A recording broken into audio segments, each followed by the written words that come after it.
Hace aproximadamente una semana, el Club Universitario de Deportes corrió la misma suerte que la Universidad César Vallejo y fue eliminado de la Pre-Libertadores 2022. Esto prácticamente es algo de todos los años. Entonces, hagamos una síntesis histórica de esta fase previa y centrémonos específicamente en los casos peruanos. Aquí, en Rincón del Gol.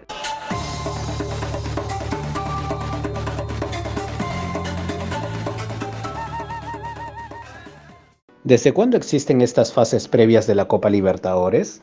Bueno, tenemos que remontarnos hasta 1998, donde se creó la llamada Copa Prelibertadores al momento de querer incluir a los equipos mexicanos en el certamen sudamericano, por lo cual estos no tenían una clasificación directa, sino que luego de haber accedido mediante un torneo corto entre clubes aztecas, dos de estas escuadras jugaban un cuadrangular contra el campeón y subcampeón de la Liga Venezolana, que en ese entonces era el campeonato de menor nivel sudamericano, y por eso los llaneros fueron los que tuvieron ese pesar, donde los dos primeros puestos clasificaban a la fase de grupos de la Copa Libertadores. Esto se produjo en 6 ediciones, durando hasta el 2003. ¿Qué pasó después? Se decidió ampliar el número de participantes en la Libertadores, por lo cual en 2004 se aumentó a 36 y los elencos venezolanos y mexicanos ya clasificaban directamente a la fase de grupos. No obstante, esto duró solo un año porque para el 2005 se creó la primera fase de la Copa Libertadores, o como todo el mundo la conoce hasta la actualidad, la Prelibertadores. Es ahí cuando entran los equipos peruanos a tallar, donde en 6 llaves distintas, una por país, salvo Brasil que daba 2 cupos a esta fase previa, se cruzaban 2 cuadros a partidos de ida y vuelta y el de mejor marcador acumulado se ganaba el derecho a participar en la fase de grupos de la Copa Libertadores. El club peruano que terminase en el tercer puesto de la Liga Nacional del año anterior era el clasificado a esta previa instancia, y así desde 2005 tuvimos un representante aquí. Pensaba abarcar todos ellos punto por punto, pero creo que me demoraría mucho, así que solo mencionaré cada cruce. Ese año, Cienciano fue el que inauguró esta ronda para nosotros, enfrentando a las Chivas de México y perdiendo 3-1 en Guadalajara y 1-5 en Cusco, siendo eliminado. En el 2006, Universitario sí tuvo éxito contra el Nacional de Paraguay y accedió a la fase de grupos tras empatar 2-2 en Asunción, y bastó empatar también 0-0 para clasificar, porque en esos tiempos aún existía la regla del gol visitante. En 2007, Cristal no tuvo éxito en su choque contra el América de México, cayendo 5-0 en Ciudad de México y 1-2 en Lima.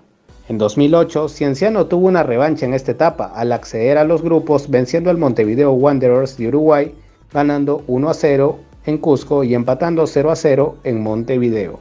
En 2009, Cristal no pudo tener su reivindicación, pues si bien ganó 2-1 en Lima al Estudiantes de Argentina, perdió 1-0 en la vuelta en La Plata, quedando fuera por la regla del gol visitante. En 2010, Juan Aurich triunfó, ganando a partida doble al Estudiantes Tecos de México, con un 2-0 en Chiclayo y 1-2 en Zapopan, clasificando a los grupos.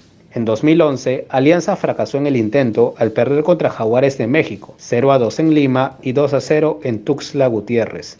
En 2012, Sport Huancayo fue relegado por el Arsenal de Argentina, al perder 3-0 en Sarandí y empatar 1-1 en Huancayo. En 2013, la Universidad César Vallejo tampoco tuvo suerte, perdiendo contra Deportes Tolima de Colombia, 1-0 en Ibagué y empatando 1-1 en Trujillo. En 2014, Cristal se complicó más de la cuenta y ganó 2-1 al Atlético Paranaense de Brasil en Lima. Sin embargo, perdió 2-1 en Curitiba y quedó eliminado al caer 6-5 en los penales. En 2015, Alianza Lima continuó sin suerte, al caer contra Huracán de Argentina 0-4 en Lima y empatar 0-0 en Buenos Aires. En 2016, la Universidad César Vallejo nuevamente falló en el intento contra el Sao Paulo de Brasil, empatando 1-1 en Trujillo y perdiendo 1-0 en Sao Paulo. Luego de 12 ediciones de este formato de la primera fase de la Copa Libertadores, donde los equipos peruanos solo en 3 ocasiones pudieron clasificar, esta cambió para 2017 debido al retiro de los mexicanos del máximo certamen sudamericano. Esto generó un cambio y un aumento de cupos para los 10 sudamericanos que se quedaron, también alterando el formato de la Pre-Libertadores y ahora teniendo esta una fase 1, fase 2 y fase 3, recién con los 4 elencos que pasen esta última fase clasificando a los grupos. Respecto al posicionamiento, en la fase 1 irían 6 clubes de diferentes países en 3 llaves de 2, donde estarían los de menores puestos en un ranking hecho por la Confederación, y para la fase 2 se completan estos 3 clasificados con los otros 13 clubes, haciendo 8 llaves donde pasarán la misma cantidad de escuadras y estas estarán emparejadas en 4 llaves para la fase 3. Sí, aquí todos vienen sí o sí de la fase 2 y estos 4 que pasen ya podrán estar en la fase de grupos. Suena muy complicado y espero que se me haya podido entender siquiera un poquito. Para el caso peruano, aumentaron las vacantes de 3 a 4 participantes, donde el que había terminado tercer puesto iría a la fase 2 y el cuarto puesto a la fase 1, repitiéndose el mismo formato de tener que eliminar a otro cuadro directamente a partidos de ida y vuelta si es que querían seguir avanzando. Así inició 2017, con Deportivo Municipal en la fase 1, no teniendo suerte al perder contra Independiente del Valle de Ecuador 0-1 en Lima y empatando 2-2 en Sangolquí. Universitario en la fase 2 tampoco tuvo éxito, ya que pese a ganar 1-3 en Luque al Deportivo Capiatá de Paraguay, fue eliminado al caer derrotado 0-3 en Lima. En 2018, Universitario en la fase 1 fracasó otra vez al perder contra Oriente Petrolero de Bolivia, cayendo 2-0 en Santa Cruz y a pesar de ganar 3-1 en Lima, el gol del visitante lo dejó afuera. Por parte de Melgar en la fase 2, enfrentó al Santiago Wanderers de Chile, empatando 1-1 en Valparaíso, pero siendo eliminados al perder 0-1 en Arequipa. En 2019, Cusco FC sucumbió ante Deportivo La Guaira de Venezuela en la fase 1, perdiendo 1-0 en Caracas y aunque ganó 2-1 en Cusco, el gol visitante lo despidió. No obstante, al fin pudimos ver un caso de éxito a la clasificación a la fase de grupos, cuando Melgar, en la fase 2, superó a la Universidad de Chile al ganar 1-0 en Arequipa y empatar 0-0 en Santiago.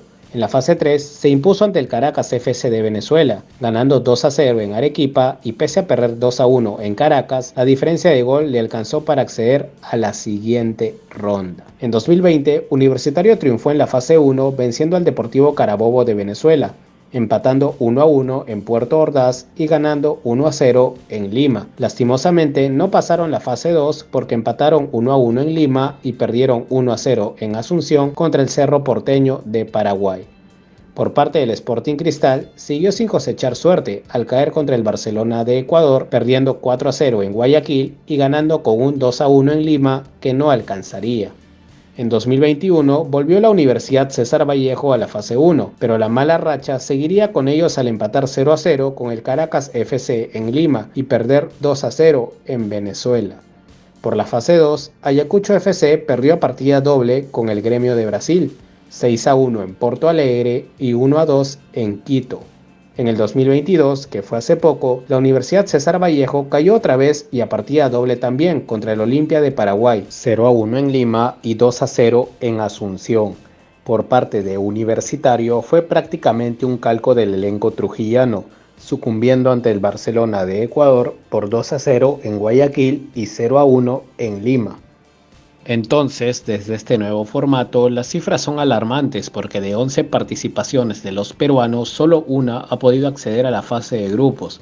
Y si en la antigua modalidad pasábamos, estaba más que cantado que en esta nos iba a ir mucho peor y los resultados se hacen evidentes. O sea, en total hemos participado 23 veces en esta instancia y solo en 4 veces los clubes incas han salido airosos, lo cual es totalmente preocupante y muestra el pésimo nivel de nuestra liga que sigue en decaída, pues prácticamente hasta enfrentando a rivales que tampoco vienen de campeonatos tan competitivos, mayormente hemos caído derrotados y salvo una que otra hazaña, el objetivo sigue pareciendo difícil y esta es solo una bienvenida para las paupérrimas campañas que concluyen los otros 2 equipos que van a la fase de grupos en cada edición.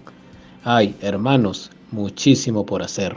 ¿Por qué crees que nos va tan mal en la Pre-Libertadores? ¿Cuál de todos estos partidos recordabas tú? ¿Te acordabas de alguna de esas 4 clasificaciones? Déjame saber tu opinión en los comentarios y yo con mucho gusto lo leeré. Regálame un like si el video te gustó y suscríbete si quisieras ver más contenido similar. También pueden seguirme a través de mi Instagram. Esto ha sido todo por hoy en Rincón del Gol y hasta la próxima.